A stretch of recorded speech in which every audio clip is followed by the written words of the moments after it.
Smoking causes cancer. Smoking kills. புகைப்பிடித்தல் புற்றுநோயை உண்டாக்கும் மற்றும் உயிரை கொல்லும். Consumption of alcohol is injurious to health. மது அருந்துதல் உடல் நலத்திற்கு கேடு விளைவிக்கும். Be safe, don't drink and drive. பாதுகாப்பாக இருப்பீர், மது அருந்துவிட்டு வாகனம் ஓட்டாதீர்.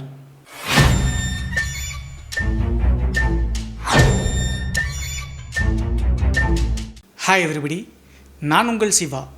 Welcome to our channel. இன்றைய காணொலியில் தமிழ்நாட்டினுடைய விழுப்புரத்திற்கு அருகாமையில் நடந்த ஒரு அதிபயங்கர அமானுஷ்ய திகில் சம்பவத்தை தாங்க முழுமையாக பார்க்க போகிறோம். இந்த சம்பவத்தில் 2 நபர்கள் கூட பிறந்த அண்ணன் தம்பியாக வாழ்ந்து அதற்கடுத்து அதில் ஒரு நபர் திடீர்னு மரணமடைந்த பிறகு நடந்த திகில் மற்றும் அமானுஷ்ய நிகழ்வு தாங்க இன்றைய காணொலி. ஸோ இன்றைய காணொலியும் கொஞ்சம் கூட சுவாரஸ்யம் மற்றும் த்ரில்லிங் குறையாமல் நீங்கள் அப்படியே எதிர்பார்க்கலாங்க. இதுபோன்று உங்களுடைய வாழ்க்கையிலும் ஏதாவது திகில் சம்பவம் நடந்துருந்துச்சுன்னா இந்த மின்னஞ்சல் மூலியமாக அதை ஷேர் பண்ணலாங்க. ஒருவேளை மின்னஞ்சலில் டைப் பண்ணுறது கஷ்டமாக இருந்துச்சு அப்படின்னா நம்ம சேனலோட இன்ஸ்டாகிராம் லிங்கை கீழே டிஸ்கிரிப்ஷனில் கொடுத்துருக்கேங்க. அதில் போய் ஃபாலோ பண்ணிவிட்டு வாய்ஸ் நோட்டாக கூட ஷேர் பண்ணலாங்க. இது வரைக்கும் நம்ம சேனலை நீங்கள் சப்ஸ்கிரைப் பண்ணாமல் பார்த்துட்டு இருந்தாலும் சரி, புதிய பார்வையாளராக இருந்தாலும் சரி, வீடியோவுக்கு கீழே இருக்கக்கூடிய சப்ஸ்கிரைப் பட்டன் மற்றும் பெல் ஐக்கான் இரண்டையுமே கிளிக் பண்ணிடுங்க. நம்ம ஷோக்குள்ளே போகலாம்.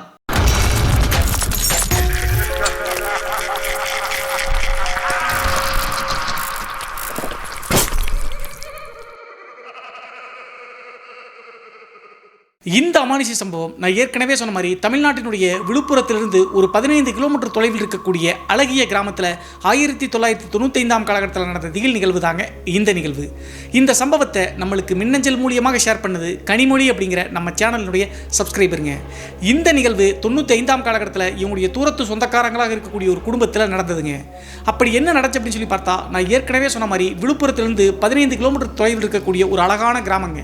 அந்த கிராமத்தில் முருகேசன், தேவராஜ் அப்படின்னு சொல்லக்கூடிய 2 நபர்கள் அண்ணன் தம்பியாக பிறந்தாங்க. சிறு வயதிலிருந்தே இவங்க 2 பேரும் அண்ணன் தம்பியாக இருந்தாலும் கூட கீரியும் பாம்பும் அப்படின்னு சொல்லலாங்க. எந்த விஷயம் வந்தாலும் 2 பேத்துக்கும் சண்டை ஓயவே ஓயாதுங்க. அவங்களுடைய அப்பா அம்மா என்ன நினைச்சாங்க அப்படின்னு சொல்லி பார்த்தா, சின்ன பசங்களா இருக்கக்கூடிய காரணத்தினால தான் இப்படி இருக்காங்க, போக போக சரியாயிருவாங்க அப்படின்னு சொல்லிட்டு நினைச்சாங்க. ஆனா கடைசி வரைக்கும் இவங்க 2 பேரும் மாறவே இல்லைங்க.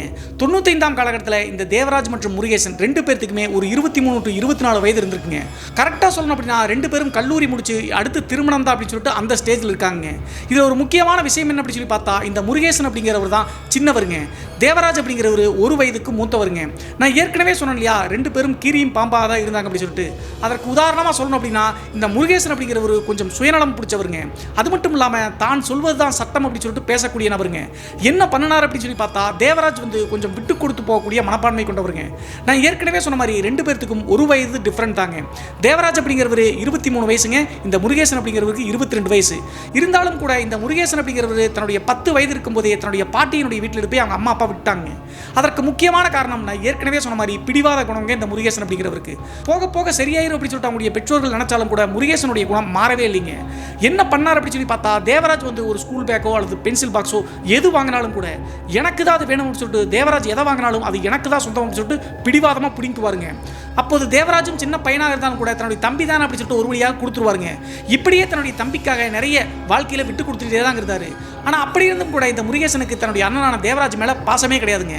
இதில் ஒரு குறிப்பிடப்பட வேண்டிய விஷயம் என்ன அப்படி சொல்லி பார்த்தா, 2 பேர்த்துக்கும் 1 வயசு டிஃப்ரெண்ட் அப்படிங்கிற காரணத்தினால 2 பேருடைய சட்டை, பேண்ட்டு, டவுசர் எல்லாமே பார்த்தீங்கன்னா ஒரே மாதிரி தாங்க இருக்கும். உடல் அமைப்பு 2 பேருக்கும் ஒரே மாதிரி தான் இருந்திருக்கு. இப்படி இருக்கும்போது தான் முருகேசுக்கு 10 வயசு, தேவராஜுக்கு 11 வயசு. அவங்களுடைய பெற்றோர்கள் பார்த்தீங்கன்னா தீபாவளிக்கு ட்ரெஸ் எடுத்து கொடுத்துருக்காங்க 2 பேர்த்துக்கும். அந்த டைமில் 2 பேர்த்துக்கும் ஒரே கலர் கிடைக்காத காரணத்தினால வெவ்வேறு கலர்களில் கொடுத்துருக்காங்க. அப்போது தேவராஜுக்கு பார்த்தீங்கன்னா ஒரு கலரும், முருகேசுக்கு ஒரு கலரும் ட்ரெஸ் எடுத்து கொடுக்கும்போது முருகேஷ் பிரச்சனை பண்ண ஆரம்பிச்சிட்டாருங்க. தேவராஜனுடைய ட்ரெஸ் தான் எனக்கு வேணும் அப்படின்னு சொல்லிட்டு சண்டை போட்டுருக்காருங்க. அப்போது தேவராஜ் என்ன பண்றாரு அப்படின்னா, நான் அண்ணன் அப்படிங்கிற காரணத்தினால நிறைய விட்டு கொடுத்தேன், இன்னைக்கு கண்டிப்பாக விட மாட்டேன், அவனுடைய பிடிவாத குணத்தை நான் தீர்த்து கட்டுவேன் அப்படின்னு சொல்லிட்டு தேவராஜும் அடம்பிடிக்க ஆரம்பிச்சிட்டாருங்க. அவங்களுடைய அம்மாவும் அப்பாவும் எவ்வளவோ சொல்லியும் கூட முருகேஷ் கேட்கவே மாட்டாருங்க. அந்த டைமில் முருகேஷுக்கு எடுத்து கொடுத்த ட்ரெஸ்ஸை கிழிச்சு போட்டாருங்க. எனக்கு தேவராஜுக்கு போட்டுக்கூடிய ட்ரெஸ்ஸே தான் வேணும் அப்படின்னு சொல்லிட்டு அடம்பிடிச்ச காரணத்தினால அவங்களுடைய அம்மாவும் அப்பாவும் அடிச்சு போட்டாங்க முருகேஷை.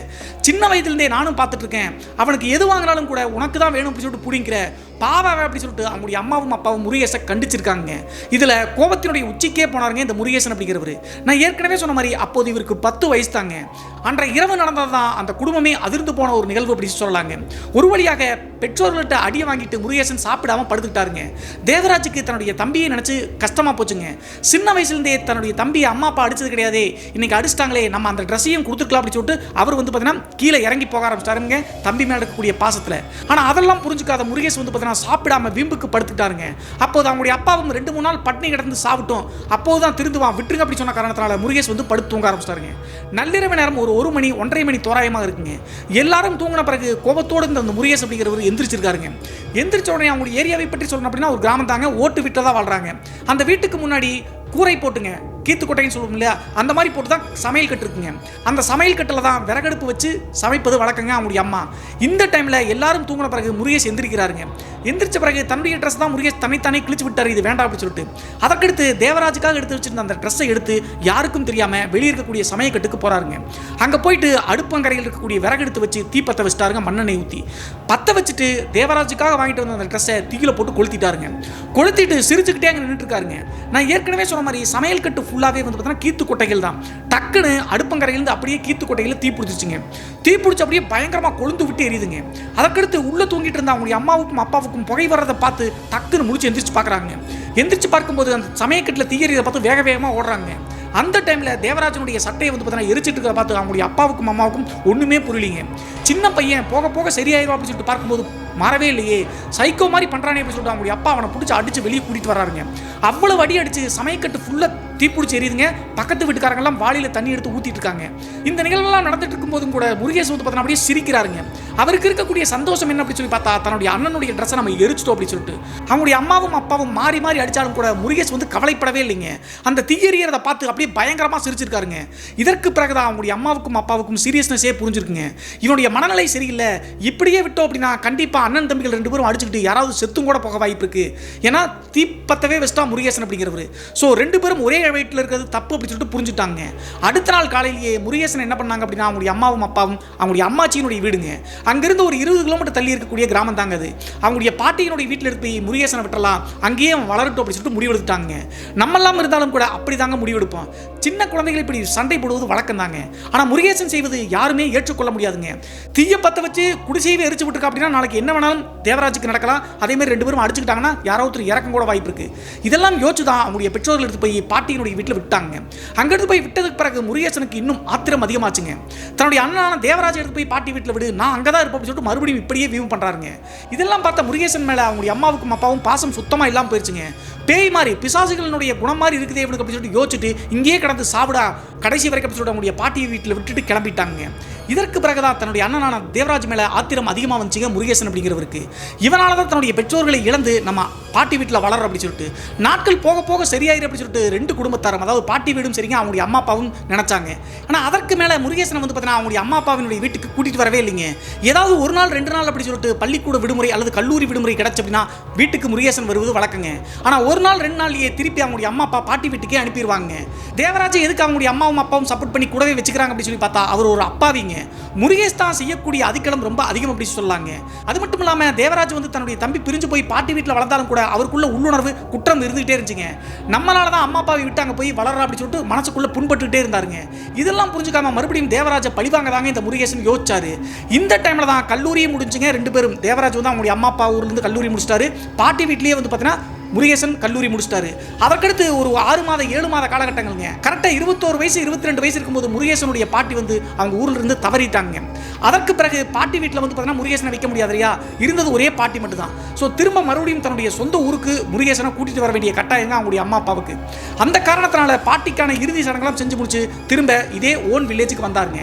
இதில் ஒரு முக்கியமான விஷயம் என்ன அப்படின்னு சொல்லி பார்த்தா முருகேசன் வந்து பார்த்தீங்கன்னா பாட்டி வீட்டிலிருந்து விடுமுறைக்கு 2 நாள் 3 நாள் இந்த ஊருக்கு வந்தாங்க அப்படின்னா சொந்தக்காரங்கிட்டையும் இவங்களை பற்றி தப்பாதாங்க அவங்களுடைய அம்மா அப்பாவும் சொல்லி வச்சிருக்காங்க. அவன் சேட்டை பிடிச்சவன் அப்படி சொல்லிட்டு சின்ன விஷயத்தை சொன்னாலும் கூட அதெல்லாம் கேட்டு உள்ள வந்து வன்மம் இருந்துகிட்டே இருந்திருக்குங்க முருகேசனுக்கு. இப்படி இருக்கும்போது பாட்டி இறந்த பிறகு சொந்த ஊருக்கு வந்த முருகேசன் பழையபடி தன்னுடைய அண்ணனான தேவராஜ் கிட்ட சண்டை போட ஆரம்பிச்சிட்டாருங்க. சின்ன வயசுல என்ன பண்ணாரோ அதையெல்லாம் திரும்ப பண்ண ஆரம்பிச்சிட்டாருங்க. தேவராஜ் தனக்கானது அப்படி சொல்லிட்டு ஏதாவது எடுத்துட்டாரு அப்படின்னா அதெல்லாம் எனக்கு சொந்தம் அப்படி சொல்லிட்டு மறுபடியும் இதையே பண்ண ஆரம்பிச்சாருங்க. இதெல்லாம் பார்த்தா அவங்களுடைய அம்மா அப்பா சின்ன பையனா இருக்கும்போது மிரட்டினாங்க, சத்தம் போட்டாங்க. ஆனா இப்போது கல்யாண வயசுல வந்துட்டாங்க. முருகேசனை எதிர்த்து பேசவும் முடியாதுங்க. அந்த காரணத்தினால அவங்களுடைய அம்மாவும் அப்பாவும் அதை பற்றி எதுவும் கண்டுக்காமல் இருந்தாங்க. தேவராஜ் கிட்ட தான் திரும்ப திரும்ப சொல்லிட்டே இருந்தாங்க, தம்பி வேற வழி இல்லாமல் தான் இங்கே இருக்காண்டா, அவன் சொல்கிறத கொஞ்சம் கேட்டுக்கோ, அவன் பிடிவாதம் முடிச்சவன், கொஞ்சம் அட்ஜஸ்ட் பண்ணி போ அப்படின்னு சொல்லிட்டு தேவராஜ் கிட்ட தாங்க சொல்ல ஆரம்பிச்சாங்க. அப்போது தேவராஜும் அதை அட்ஜஸ்ட் பண்ணிட்டு சரி தன்னுடைய தம்பி தானே அப்படின்னு சொல்லிட்டு மனசுக்குள்ள நினைச்சிட்டு கொஞ்சம் கொஞ்சமாக விட்டு கொடுத்தாங்க போயிட்டு இருந்தாங்க. இந்த டைம்ல தான் ஒரு பெரிய தப்பை முருகேசன் செய்ய ஆரம்பிச்சாருங்க. அது என்ன அப்படி சொல்லி பார்த்தா, பாட்டி வீட்டிலிருந்து கிளம்பி வந்து ஒரு 6 மாத காலகட்டம் கிராமத்தில் இருந்தார் இல்லையா, அதற்கு பிறகுதான் தன்னுடைய அண்ணனான தேவராஜ் ஒரு பெண்ணை காதலிப்பது தெரிய வந்துச்சுங்க. இது தெரிந்த உடனே முருகேசன் வந்து தன்னுடைய அண்ணன் யாரை காதலிக்கிறா அப்படின்னு சொல்லிட்டு தீவிரமாக கண்காணிக்க ஆரம்பிச்சாருங்க. அப்போதான் முருகேசனுக்கு ஒரு பெரிய ஷாக் ஒன்று காத்திருந்துச்சுங்க. முருகேசனுடைய அப்பா இருக்கார் இல்லையா, அவங்களுக்கு ஒரு தங்கச்சி இருக்காங்க, அவங்களுடைய மகள் தாங்க, சொல்ல போனா அப்படின்னா அத்தை மகள், சொந்த முறை பொண்ணு அப்படின்னு சொல்லலாம். அந்த பொண்ணினுடைய பேர் சுமதிங்க. அந்த பெண்ணுக்கு இவங்க 2 பேர்த்தை விட 1 வயசு தான் கம்மி, ஒரு 20 வயசு இருக்கும். ஓரளவுக்கு நல்ல அழகாகவே இருப்பாங்க இந்த சுமதி அப்படிங்கிற பெண். 10th முடிச்சு ஐடி ஏதோ முடிச்சுட்டு வந்து பார்த்தீங்கன்னா ஒரு டிபார்ட்மெண்ட் ஸ்டோரில் வேலை செஞ்சுட்டு இருக்காங்க. அந்த டைமில் தான் தேவராஜ் அப்படிங்கிற தன்னுடைய அண்ணனுக்கும் சுமதிக்கும் வந்து காதல் வந்திருக்குங்க.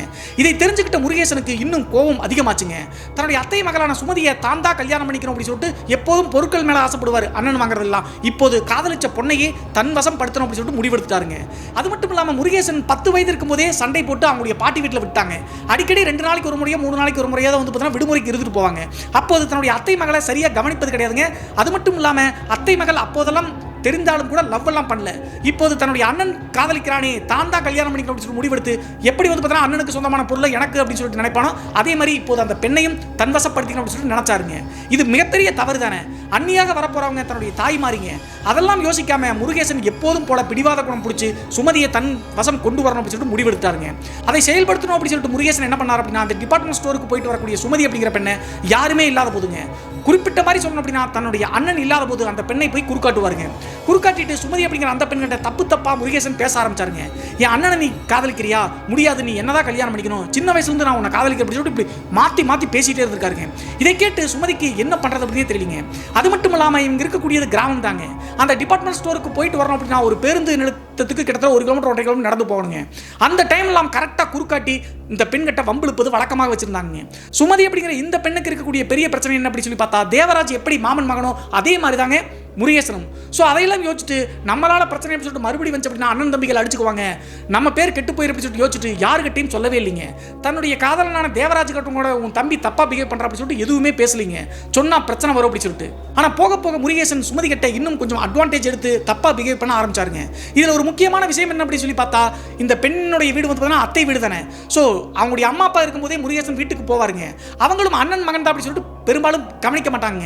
இப்படி இருக்கும்போது ஒரு நாள் இந்த சுமதி அப்படிங்கிறவங்க லீவ் போட்டு டிபார்ட்மெண்ட் ஸ்டோருக்கு போகாம வீட்டிலேயே தான் இருந்திருக்காங்க. அவங்களுடைய அம்மாவும் அப்பாவும் போது கூலி வேலைக்கு போற அப்படின்னு சொல்லிட்டு கிளம்பி போயிட்டாங்க சுமதியினுடைய அம்மா அப்பா. அதை தெரிஞ்சுக்கிட்ட முருகேசன் அப்படிங்கிறவர் என்ன பண்றாரு அப்படின்னா, அவங்களுடைய அத்தை வீட்டுக்கு போறாருங்க. பெரும்பாலும் ரிலேட்டிவ்ஸ் வீட்டுக்கு இப்படி பசங்க பொண்ணுங்க வந்துட்டு போவதெல்லாம் யாரும் பக்கத்து வீட்டுக்காரங்க கண்டுக்க மாட்டாங்க. அதெல்லாம் தனக்கு சாதகமாக எடுத்துட்டு முருகேசன் சுமதியினுடைய வீட்டுக்கு போயிருக்காங்க. நான் ஏற்கனவே சொன்ன மாதிரி அவங்களுடைய பெற்றோர்கள் வந்து பார்த்தீங்கன்னா கூலி வேலைக்கு போயிட்டாங்க. உள்ள போன உடனே சுமதி அப்படிங்கிற அந்த பெண்கிட்ட போயிட்டு நீ என்னதான் கல்யாணம் பண்ணிக்கிற அப்படின்னு சொல்லிட்டு பயங்கரமா சண்டை போடுறாங்க. அதற்கடுத்து உச்சகட்டமாக முருகேசன் சுமதியை வந்து பார்த்தீங்கன்னா கை காலை அமுத்தி பிடிச்சி தப்பா பிஹேவ் பண்ண பார்த்துருக்காருங்க. இப்படி பண்ணும்போது சுமதினால சத்தம் போட கூட மனசு கேட்கலீங்க. என்ன காரணம் அப்படின்னா, 2 குடும்பம் அண்ணன் தங்கச்சி குடும்பம், ஊர்க்காரங்களுக்கு தெரிஞ்சு அப்படின்னா பெரிய அசிங்கமாயிரும் அப்படின்னு சொல்லிட்டு யோசிச்சு அந்த பெண் வந்து பார்த்தீங்கன்னா எவ்வளவோ முருகேசன் கிட்ட அமைதியாக சொல்லி பார்த்துருக்காங்க. அது வந்து தப்பிக்க பார்த்து என்ன சொல்லி கூட முருகேசன் திருந்தாத காரணத்தினால கடைசியாக அந்த நபர்கிட்ட தப்பிச்சு ஒரு வழியாக சுமதி வீட்டை விட்டு வெளியே ஓடி வந்துட்டாங்க. அதற்கடுத்து முருகேசன் உன்னை இன்னொரு நாளைக்கு வச்சுக்கிற அப்படின்னு சொல்லிட்டு நேராக அந்த வீட்டை விட்டு கிளம்பி வெளியே போயிட்டாருங்க. அதற்கு பிறகு சுமதி வந்து ஓன்னு அழுக ஆரம்பிச்சிட்டாங்க. இப்படி ஒரு கொடுமையான வாழ்க்கையில் வாழ்றமே, தன்னுடைய காதலன்கிட்ட கூட இதை சொல்ல முடியலையே, தான் சொன்னோம் அப்படின்னா 2 பேரும் அடிச்சுக்குவாங்களே, 2 குடும்பம் பிரிஞ்சிருமே அப்படின்னு சொல்லிட்டு யோசிக்க ஆரம்பிச்சாங்க. சுமதி தன்னுடைய அப்பா அம்மா கிட்ட கூட சொல்ல முயற்சி செய்யலீங்க. அந்த பெண் அப்படி சொல்லாமல் இருப்பது சரிதான் அப்படின்னு சொல்லிட்டு எனக்கு தோணுதுங்க. 2 குடும்பத்தாருக்கும் தேவையில்லாம பிரச்சனை வந்து பிரிஞ்சுட்டாங்க அப்படின்னா, ஏன்னா முறை பொண்ணு அவங்க முறை பையன், ஸோ என்ன பண்றது அப்படின்னு சொல்லிட்டு யோசிச்சுட்டு மனசுக்குள்ளேயே போட்டு புழுங்கிட்டு இருக்காங்க. கிட்டத்தட்ட 2-3 நாட்கள் யோசிச்சு பார்த்துட்டு அதற்கடுத்து சுமதி அப்படிங்கிறவங்க அவங்களுடைய அம்மா அப்பா கிட்ட ஒரு முக்கியமான விஷயத்தை சொல்லிட்டாங்க. எனக்கு தேவராஜ பிடிச்சிருக்கு, 2 பேத்துக்கும் கல்யாணம் பண்ணி வைங்க அப்படின்னு சொல்லி கேட்ட உடனே அவங்களுடைய அப்பா அம்மா கொஞ்சம் கூட யோசிக்கவே இல்லைங்க. சின்ன வயசுல இருந்தே 2 பேத்துக்கும் தான் அப்படி சொல்லிட்டு பேசி வச்சிருப்பாங்க. நான் ஆல்ரெடி சொன்ன மாதிரி தேவராஜ் வந்து முறை பையன் தான். அது மட்டும் இல்லாம அப்படியே முறைப்படி திருமணம் பண்ணாலும் கூட மூத்தவன் வந்து தேவராஜ் தாங்க. அவருக்கு தான் இந்த சுமதி அப்படிங்கிற பெண்ணை திருமணம் பண்ணி வைக்கணும். முருகேஷ் சொல்ற மாதிரி செய்யவே முடியாதுங்க. ஸோ அதற்கடுத்து அந்த பெண் அப்படி சொன்ன காரணத்தினால அவங்க அப்பா அம்மா அக்செப்ட் பண்ணி நேராக தேவராஜனுடைய அப்பா அம்மா கிட்ட போய் பேசிட்டாங்க. நம்ம சின்ன வயசுலேருந்தே நினச்சிட்டு தான் இருந்தோம், தேவராஜுக்கும் சுமதிக்கும் திருமணம் பண்ணி வச்சிடலாம் அப்படின்னு சொல்லிட்டு முடிவெடுத்தாங்க. இதில் ஒரு குறிப்பிடப்பட வேண்டிய விஷயம் என்ன அப்படி சொல்லி பார்த்தா, முருகேசன் வந்து வீட்டில் தப்பா பிஹேவ் பண்ணதோ அல்லது இப்படியெல்லாம் பண்றதை தன்னுடைய காதலனான தேவராஜ் கிட்டயோ அல்லது ரெண்டு குடும்பத்தார்கிட்டயோ எதையுமே ஷேர் பண்ணலீங்க. கல்யாணம் பண்ணிட்டோம் அப்படின்னா முருகேசனுடைய தொந்தரவு நம்மளுக்கு இருக்காது அப்படின்னு நினைச்சு தான் இப்படி ஸ்ட்ரைட்டா அவங்களுடைய அம்மா அப்பா கிட்ட சொல்லிட்டாங்க. அதற்கடுத்து இரண்டு குடும்பத்தாரும் அக்செப்ட் பண்ணி திருமண ஏற்பாடுகளை செய்ய ஆரம்பிச்சாங்க. கரெக்டா ஒரு 10 நாள் 15 நாள்லயே ரெண்டு பேத்துக்குமான என்கேஜ்மெண்ட் நல்லபடியா முடிஞ்சுங்க. என்கேஜ்மெண்ட் முடிஞ்ச பிறகு பிரச்சனை இருக்காது அப்படின்னு சொல்லிட்டு சுமதி நினைச்சாங்க. ஆனா அதற்கு பிறகுதான் பிரச்சனையே அதிகமாச்சு அப்படின்னு சொல்லலாங்க. இந்த முருகேஷ் அப்படிங்கிறவர் என்ன பண்ணார் அப்படின்னா பயங்கரமா குடிச்சிட்டு ஊருக்குள்ள பிரச்சனை பண்ண ஆரம்பிச்சிட்டாருங்க. இந்த பெண்ணை பத்தி பேசுறது கிடையாது, என்ன காரணம்னே தெரியாம அதிகமா குடிக்க ஆரம்பிச்சிட்டாரு. அவங்க அப்பா அம்மா எவ்வளவோ சொல்லியும் கூட கேட்கவே மாட்டாங்க. இவன் ஒண்ணுக்கு இல்லாம சீரழிஞ்சு தான் போறா அப்படின்னு சொல்லிட்டு தண்ணியை தெளிச்சு விட்டாங்க முருகேசனுடைய அப்பா அம்மா. என்கேஜ்மெண்ட் முடிச்ச பிறகு ரெண்டு வீட்டுக்காரங்களும் பத்திரிகை கொடுப்பதில் மும்முரமா இருப்பாங்க இல்லையா, அதே மாதிரி இன்விடேஷன் கொடுக்க எல்லா ஊர்களுக்கும் போக ஆரம்பிச்சாங்க. அப்படி இருக்கக்கூடிய ஒரு நாள் சுமதி மட்டும் வீட்டில் தனியா இருந்திருக்காங்க. அந்த டைம்ல வீட்டுக்குள்ள போன முருகேசன் என்ன பண்ணிருக்காரு அப்படின்னா எப்போதும் போல மறுபடியும் சுமதியை தப்பா பிஹேவ் பண்ண பார்த்துருக்காருங்க. எவ்வளவு சுமதி சொல்லியும் கூட முருகேசன் கேட்கவே இல்லைங்க. பயங்கரமா தண்ணி வேற அடிச்சிருக்காருங்க. சத்தம் போட்டு அப்படின்னா ஊர்க்காரங்களுக்கு முன்னாடி நம்ம இரண்டு குடும்பத்துக்கும் அசிங்கம் வந்துருமே அப்படின்னு சொல்லிட்டு மறுபடியும் இப்படி தாங்க நினைச்சாங்க. அந்த டைம்ல முருகேசன் சொன்ன வார்த்தையை கேட்டு சுமதி மிரண்டு போயிட்டாங்க. என்ன சொல்லிருக்காங்க அப்படின்னு சொல்லி பார்த்தா திட்டம் போட்டு என் அண்ணனை கல்யாணம் பண்ணிக்கிறேன்னு சொல்லிட்டு முடிவெடுத்துட்டு எனக்கு தெரிஞ்ச அவன் தான் உன்னை கல்யாணம் பண்ணிட்டு வருவான், நீ என் வீட்டுக்கு தானே வருவே, ரெண்டு பேருக்கும் நீ பொண்டாட்டியே இருக்க போற அப்படின்னு சொல்லிட்டு இப்படி சொல்லிட்டாருங்க. இந்த அசிங்கமான வார்த்தையை கேட்ட உடனே சுமதிக்கு என்ன பண்றது அப்படின்னே தெரியலங்க. செருப்படுத்து முருகேசனை கன்னத்திலேயே அடிச்சிருக்காங்க. அதற்கடுத்து முருகேசன் அவமானப்பட்டு அந்த வீட்டை விட்டு வெளியே வந்துட்டாங்க. வெளியே வரும்போதும் இப்படியே தாங்க சொல்லியிருக்காரு, ரெண்டு பேர்த்தையும் வாழவே விட மாட்டேன், நீ மறுபடியும் எனக்கு தான் பொண்டாட்டி இருக்க போற அப்படின்னு சொல்லிட்டு இப்படி சொல்லிட்டு நேரா வீட்டை விட்டு கிளம்பி போயிட்டாருங்க. இந்த நிகழ்வுக்கு பிறகு கரெக்டா ஒரு 10 நாள் 15 நாளுக்குள்ள கல்யாணம் வரப்போகுதுங்க. சொல்ல போகணும் அப்படின்னா கல்யாணத்துக்கு இன்னும் 2 வார காலகட்டங்கள் இருக்குங்க. கல்யாணத்துக்கு ஒரு 3 நாளைக்கு முன்னாடிங்க எப்போதும் போல முருகேசன் வந்து பார்த்தீங்கன்னா அவங்களுடைய அம்மா அப்பா இல்லாத போது கரெக்டா சுமதியினுடைய வீட்டுக்குள்ள என்ட்ரி ஆயிருக்காங்க. பக்கத்து வீட்டுக்காரங்களாம் முருகேசன் உள்ள போறதை பார்த்தாலும் கூட மாமன் மகன் தானே, ஸோ சொந்தக்காரங்க வீடு அப்படின்னு சொல்லிட்டு பெருசா எடுத்துக்காம விட்டாங்க. உள்ள போன முருகேசன் எப்போதும் போல சுமதியை வந்து பார்த்தீங்கன்னா தப்பா பிஹேவ் பண்ண ஆரம்பிச்சு நீ 3 நாள்ல எனக்கு சொந்தமாக போற அப்படின்னு சொல்லிட்டு இப்படி பேச ஆரம்பிச்சாருங்க. அது மட்டும் இல்லாம வீட்டுக்குள்ள போன முருகேசன் ஏற்கனவே வந்து செருப்பால் அடிச்சா இல்லையா சுமதி, அதை யோசிச்சுக்கிட்டு வாசல் இருந்த செருப்பு எடுத்துக்கிட்டே வீட்டுக்குள்ள போயிருக்காருங்க. ஜடையை பிடிச்சி இழுத்து கன்னத்திலேயே அடிச்சிருக்காருங்க முருகேசன் அப்படிங்கிறவர் ட்ரிங்க்ஸ் அடிச்சிட்டு. நீ என்ன இப்படி அடிச்சு இல்லடி 3 நாள் கழிச்சு என் வீட்டுக்கு வரப்போற, அப்புறம் உனக்கு நடக்க போற கொடுமையை மட்டும் பாரு சொல்லிட்டு வீட்டை விட்டு கிளம்பி போயிட்டாருங்க. இதற்கு மேல நம்ம எதையும் மறைக்க கூடாது அப்படின்னு சொல்லிட்டு யோசிச்சுட்டாங்க சுமதி அப்படிங்கிற பெண். இவன் ரொம்ப சைக்கோ மாதிரி பிஹேவ் பண்றா அப்படின்னு சொல்லிட்டு யோசிச்சுட்டு தன்னுடைய காதலனான தேவராஜை தனியா மீட் பண்ணி எல்லா விஷயங்களையும் ஒண்ணு விடாம சொல்லிட்டாங்க. தன்னுடைய பாட்டியினுடைய ஊரை விட்டு இந்த ஊருக்கு வந்த முருகேசன் அதற்கடுத்து என்னென்ன பண்ணாரோ எல்லாத்தையும் ஒண்ணு விடாம தேவராஜ் கிட்ட சொல்லி முடிச்சிட்டாங்க. இதை கேட்ட பிறகு தேவராஜுக்கு ஆத்திரம் அதிகமாயிருச்சுங்க. சிறு வயதிலிருந்தே தனக்கு சொந்தமான எதையுமே விட்டு கொடுக்கல, கடைசியாக நான் கல்யாணம் பண்ணிக்க போறேன் அப்படின்னு சொல்லிட்டு காதலிச்ச பொண்ணையும் கேட்கறான் அப்படின்னு சொல்லிட்டு பயங்கர கோபம் ஆயிடுச்சுங்க. இருந்தாலும் கூட தேவராஜுக்கு இருக்கக்கூடிய உள் மனசு என்ன சொல்லுது அப்படின்னு சொல்லி பார்த்தா தன்னாலதான் 10 வயசுல பாட்டியினுடைய வீட்டில் வளர்ந்தான், அது ஒரு பெரிய பாதிப்பு தானே அப்படின்னு சொல்லி யோசிச்சுட்டு தனியா கூப்பிட்டு புரிய வைக்கலாம்னு சொல்லிட்டு இந்த தம்பியான முருகேசன் கிட்ட போய் பேசுறாருங்க. என்ன பேசினார் அப்படின்னு சொல்லி பார்த்தா அன்றைய மாலை ஒரு 4 மணி 5 மணி தோராயமா இருக்குங்க. ரூம்ல தூங்கிட்டு இருந்த முருகேசனை போய் தட்டி எழுப்புறாருங்க தேவராஜ் அப்படிங்கிறவரு. எந்திரிச்ச உடனே என்ன அப்படின்னு சொல்லிட்டு கோவத்தோடு முருகேசன் கேட்டிருக்காருங்க, உங்ககிட்ட கொஞ்சம் பேசணும்டா, இங்க பேசினா சரி வராது, வா ஒரு இடத்துக்கு போலாம் அப்படின்னு சொல்லிட்டு தேவராஜ் கூப்பிடுறாருங்க. முருகேசனுக்கு தன்னுடைய அண்ணன் மேல பயம்லாம் கிடையாதுங்க. சின்ன வயசுல இருந்தே முருகேசன் தான் தன்னுடைய அண்ணனான தேவராஜை பிடிச்சி அடிப்பாருங்க. இதெல்லாம் யோசிச்சுட்டு இவன் என்னதான் பண்ணிட முடியும்னு பார்க்கலாம், ஒருவேளை அவ சொல்லி இருக்கும் கூட வாய்ப்பு இருக்கு, சொன்னாலும் நம்ம பேசிக்கலாம் அப்படின்னு சொல்லிட்டு யோசிச்சுட்டு தைரியத்தோடு தன்னுடைய அண்ணன் கூப்பிட்ட இடத்தை நோக்கி கிளம்பி போறாருங்க. ரெண்டு பேரும் நடந்து தாங்க போறாங்க. அந்த ஊரை தாண்டி கிட்டத்தட்ட ஒரு 4 கிலோமீட்டர் 5 கிலோமீட்டர் தள்ளி போனோம் அப்படின்னா ஃபுல்லா காட்டு பகுதி தாங்க. அந்த காட்டு பகுதி கிட்டத்தட்ட ஒரு 200 ஏக்கர் 300 ஏக்கர் புறம்போக்கு நிலமுங்க. அங்க போயிட்டு ஒரு பர்டிகுலர் இடத்துக்கு போன உடனே எல்லா விஷயத்தையும் தேவராஜ் அழுதுகிட்டே சொல்றாருங்க. ஏன்டா இப்படி பண்ற, சின்ன வயசுல இருந்தே எனக்கு பிடிச்ச எல்லாத்தையும் உனக்கு வேணும்னு சொல்லி வாங்கினேன், கடைசியா நான் காதலிச்ச பொண்ணுகிட்டே இப்படி தப்பா பிஹேவ் பண்ண பார்த்திருக்கேன், அது மட்டும் இல்லாம அவ உனக்கு தாய் மாதிரி அண்ணிங்கிறவ அப்படிதான சமம், ஏன்டா இப்படி எல்லாம் பேசணும் அப்படின்னு சொல்லிட்டு சாதுவாதாங்க தேவராஜ் கேட்டுக்காரு. அப்படி பேசின உடனே முருகேசன் ஆத்திரத்தினுடைய உச்சிக்கே போயிட்டாருங்க. அவ என்ன செருப்பால் அடிச்சா, அது மட்டும் இல்லாம அவ எனக்கு சொந்தமானவ, சின்ன வயசுல இருந்தே நான் அவளதான் கல்யாணம் பண்ணிக்கணும் அப்படின்னு சொல்லிட்டு நினைச்சிட்டு இருந்தேன் அப்படின்னு சொல்லிட்டு இப்படி சொல்றாருங்க. ஆனா அவர் சொல்வதெல்லாம் பொய்ங்க. தன்னுடைய அண்ணன் காதலிச்ச காரணத்தினால தான் அந்த பெண் மேல இவருக்கு மோகமே வந்திருக்கு. ஸோ எவ்வளவோ தேவராஜ் தன்னுடைய தம்பியை வந்து சொல்லி சமாதானப்படுத்த பார்க்கறாருங்க. எவ்வளவு சொல்லியும் கூட சமாதானமே ஆகலைங்க இந்த முருகேசன் அப்படிங்கிறவரு. கடைசியாக தேவராஜ் முருகேசன் 2 பேருக்கும் பயங்கர சண்டை வந்திருக்குங்க. சண்டை வந்ததற்கான முக்கிய காரணம் அவ்வளவு தூரம் சொல்லியும் கூட கடைசியா முருகேசன் விட்ட ஒரு வார்த்தை என்ன அப்படின்னு சொல்லி பார்த்தா அந்த பெண்கிட்ட பேசினார்ல அதே மாதிரிங்க, நீ கல்யாணம் பண்ணிட்டு வாடா, ஆனா அவன் எனக்கு தான் பொண்டாட்டியா இருக்க போற அப்படின்னு சொல்லிட்டு அசிங்கமா பேசிட்டாருங்க. பேசின உடனே தேவராஜ் மற்றும் முருகேசன் 2 பேரும் அடிச்சுக்கிட்டாங்க. நான் ஏற்கனவே சொன்ன மாதிரி அது ஒரு அத்வான அனாதை காடுங்க. அந்த காட்டுக்குள்ள அடிச்சு போட்டாங்க கூட ஊர் மக்கள் அங்க வந்து பார்க்கறதுக்கான வழியே கிடையாதுங்க. கடைசியாக 2 பேரும் அடிச்சு மல்லு கட்டிட்டு இருக்கும்போது முருகேசன் தரையிலிருந்து ஒரு கல் எடுத்து அவங்களுடைய அண்ணனுடைய நெத்திலேயே தலையிலேயே அடிச்சிட்டாருங்க. அடிச்ச உடனே பொட்டுல பட்டுச்சாட்டுங்க, அப்படியே ப்ளீட் ஆகி மயக்கம் போட்டு கீழே விழுந்தவர் தாங்க. அதற்கு பிறகுதான் முருகேசனுக்கு புரிஞ்சுக்குங்க, ஒருவேளை செத்துக்கிட்டு போயிட்டான் அப்படின்னு சொல்லிட்டு கீழே சாஞ்சு கிடக்கக்கூடிய தேவராஜனுடைய மூக்குல கையை வச்சு பாக்குறாருங்க. மூச்சு பேச்சே இல்லைங்க. அப்போதே புரிஞ்சிச்சுங்க தன்னுடைய அண்ணன் வந்து பார்த்தீங்கன்னா அடிச்ச அடியில பொட்டுல வந்து பார்த்தீங்கன்னா கல்லு பட்டு இறந்து போயிட்டா அப்படின்னு சொல்லிட்டு. பதட்டப்பட்ட முருகேசனுக்கு அதற்கு பிறகு துக்கமே வரலீங்க. இதுல இருந்து எப்படி எப்படி தப்பிப்பது அப்படின்னு சொல்லிட்டு தாங்க யோசிச்சிருக்காரு. அதற்காக முருகேசன் என்ன பண்ணா அப்படின்னு சொல்லி பார்த்தா, சொந்த அண்ணன் சின்ன வயசுல இருந்து நிறைய தனக்காக விட்டு கொடுத்தான் அப்படிங்கிறது எதையுமே யோசிக்காம குழியை தோண்டி அங்கேயே புதைச்சிட்டாங்க. புதைச்சிட்டு எதுவுமே தெரியாத மாதிரி வீட்டுக்கு சாயந்தரம் ஒரு 6 மணி 7 மணி தோராயமாக வந்துட்டாங்க. வந்ததுக்கப்புறம் தேவராஜனுடைய அம்மா அப்பா வந்து பார்த்தீங்கன்னா நைட் ஒரு 8 மணி 9 மணி வரைக்கும் தேவராஜ் வருவா அப்படின்னு சொல்லிட்டு காத்துட்டு இருக்காங்க. 11 மணி ஆகியும் கூட தேவராஜ் வரவே இல்லைங்க. இன்னும் ஒரு 2 நாள்ல 2 பேருக்கும் கல்யாணங்க, தேவராஜ் மற்றும் சுமதிக்கு. இப்படி இருக்கும்போது அன்றைய நாள் இரவு 12 மணி வரைக்கும் வெயிட் பண்ணி பார்த்துட்டு தேவராஜ் எங்கேயுமே இல்லைங்க. எப்போதுமே எங்க சுத்தினாலும் இரவு 8 மணி 9 மணிக்கெல்லாம் வீட்டுக்கு வந்துருவாருங்க. ஆனா அன்றைய நாள் 11 மணி ஆகுது 12 மணி ஆகுது எங்கேயுமே காணோம். இதுல ஒரு முக்கியமான விஷயம் என்ன அப்படி சொல்லி பார்த்தா, தேவராஜ் காணோம் அப்படி சொல்லிட்டு அவங்களுடைய அம்மா அப்பா பதட்டத்தோடு இருப்பாங்கல்ல, அதே பதட்டத்தோட முருகேசனும் இருக்காருங்க. சின்ன வயசுலேருந்தே முருகேசன் தன்னுடைய அண்ணன் மேல எல்லாம் அவ்வளவு அக்கறை எடுத்தது கிடையாதுங்க. ஆனா அவரும் சேர்ந்து அண்ணனை காணோம் அப்படிங்கிற கவலையில் இருக்கிற மாதிரி ஆக்டிங் பண்ணிட்டு இருந்திருக்காருங்க. இப்படி இருக்கும்போது அன்றைய நாள் இரவு முழுவதும் அடுத்த நாள் சாயந்தரம் வரைக்கும் வெயிட் பண்ணி காத்திருக்காங்க, தேவராஜ் வரல. அதற்கு அடுத்த நாள் கல்யாணங்க. இதெல்லாம் யோசிச்சுட்டு அவங்களுடைய அம்மா அப்பாவுக்கு பதட்டம் ஏற்பட்டுச்சுங்க. அப்போது 2 குடும்பத்தாரும் என்ன யோசிச்சாங்க அப்படின்னு சொல்லி பார்த்தா, இந்த சுமதி அப்படிங்கிற பெண் தான் தேவராஜ் எனக்கு பிடிச்சிருக்கு கல்யாணம் பண்ணி வைங்க அப்படி சொன்னாங்க. இவங்க 2 பேரும் காதலிக்கிறது இந்த முருகேசனை தவிர வேற யாருக்கும் தெரியாதுங்க, 2 குடும்பத்தாருக்கும் தெரியாது.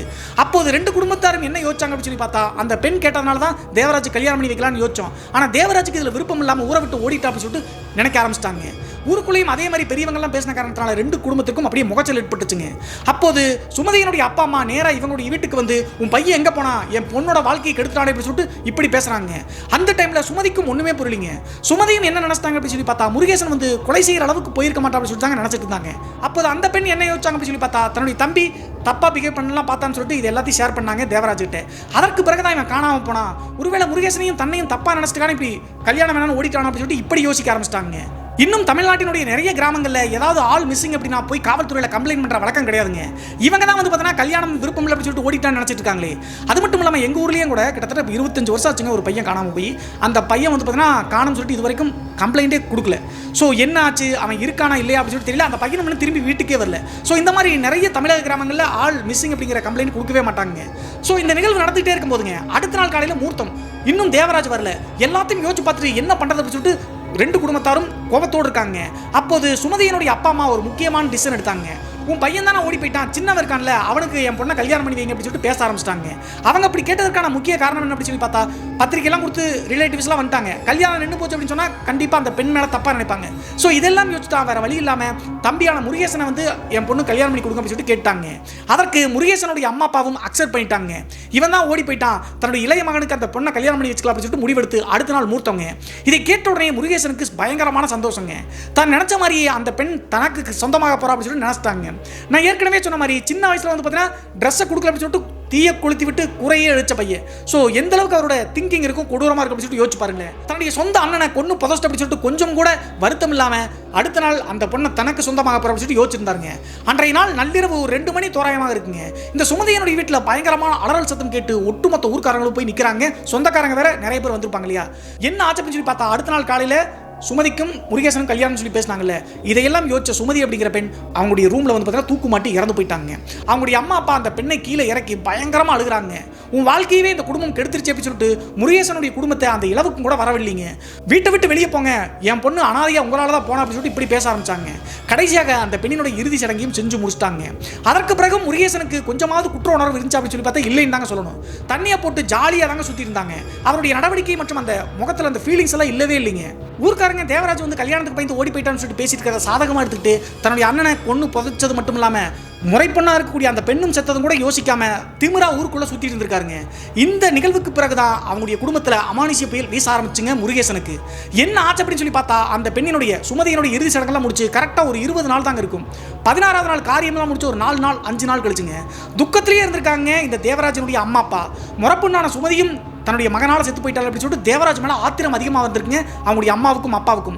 இவன் கல்யாணம் வேணாம்னு சொல்லிட்டு ஊரை விட்டு ஓடின காரணத்தால தான் அந்த பொண்ணு தூக்கு போட்டு இறந்துட்டாங்க அப்படின்னு சொல்லிட்டு. இந்த டைம்ல தான் அந்த பெண் இறந்து 20வது நாள் நைட்டுங்க ஆழ்ந்த தூக்கத்தில் இருந்திருக்காங்க முருகேசனுடைய ஃபேமிலி. அவங்க அம்மா அப்பாவை பொறுத்தளவு அவங்களுக்குன்னு ஒரு தனி அறை இருக்குங்க. முருகேசன் ஒரு அறையில் இருக்காரு. ஓட்டு வீடு இருந்தாலும் கூட பெரிய வீடு தான். அப்படி இருக்கும்போது நள்ளிரவு நேரத்தில் வீட்டு கதவை யாரோ டம் டம் டம் தட்டியிருக்காங்க.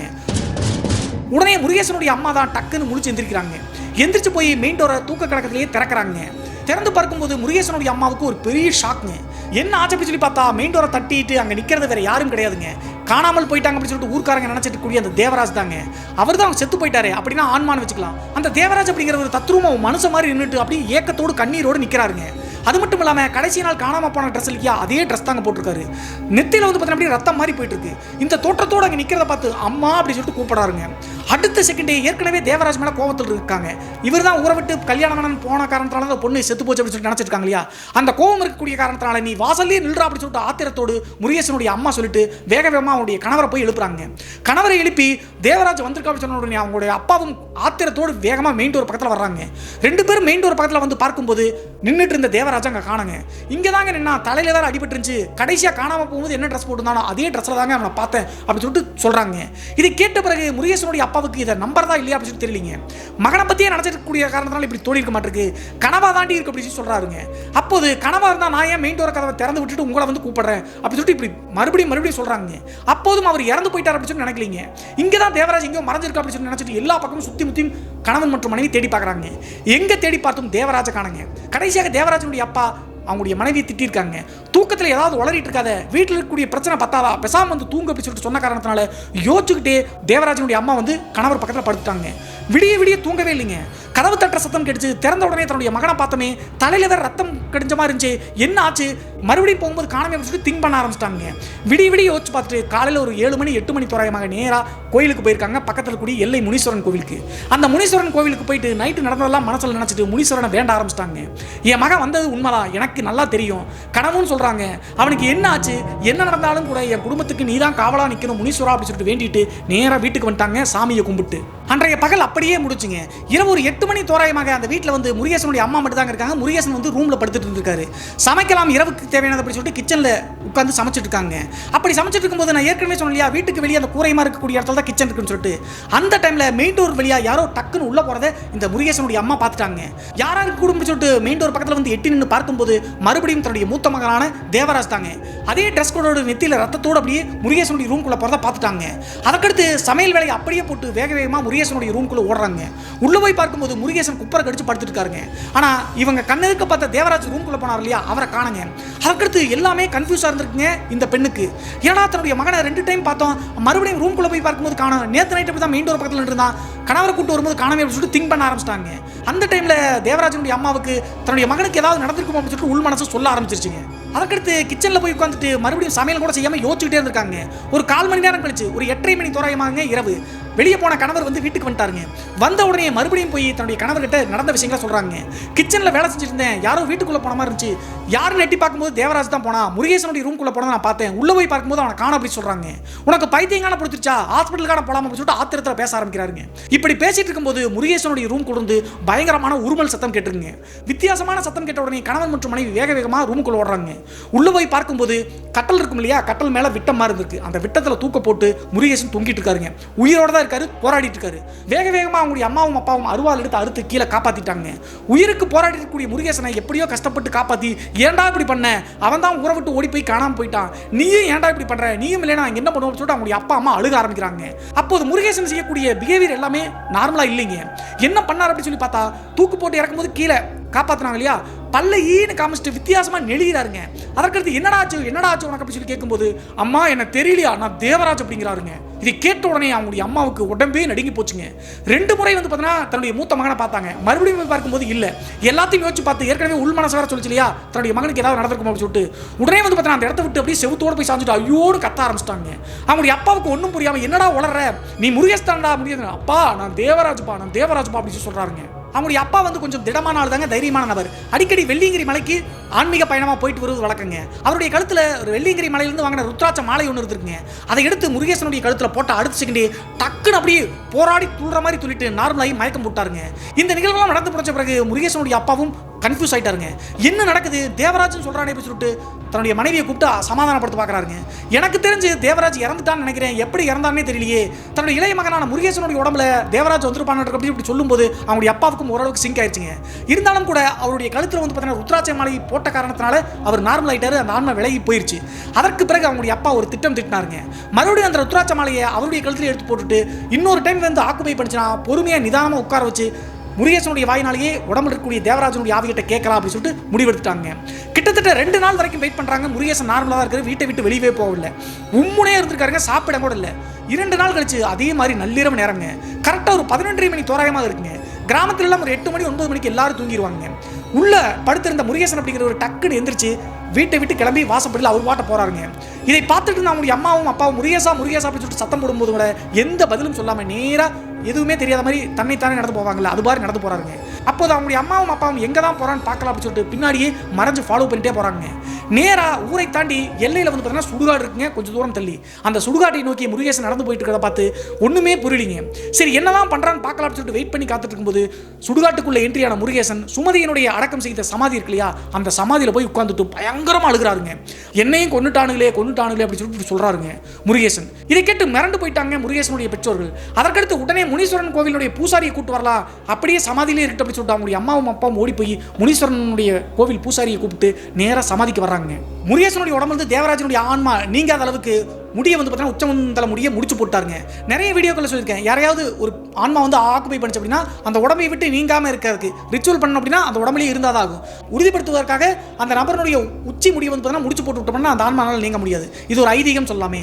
அதே மாதிரி முனீஸ்வரனுடைய கோவில் பூசாரி தைரியத்தோடு போய் அந்த சுமதியினுடைய சமாதியில் உட்கார்ந்து அழுதுக்கூடிய முருகேசனுடைய தலைமுடியை வந்து பார்த்தீங்கன்னா முடிச்சு போட்டு விட்டாருங்க.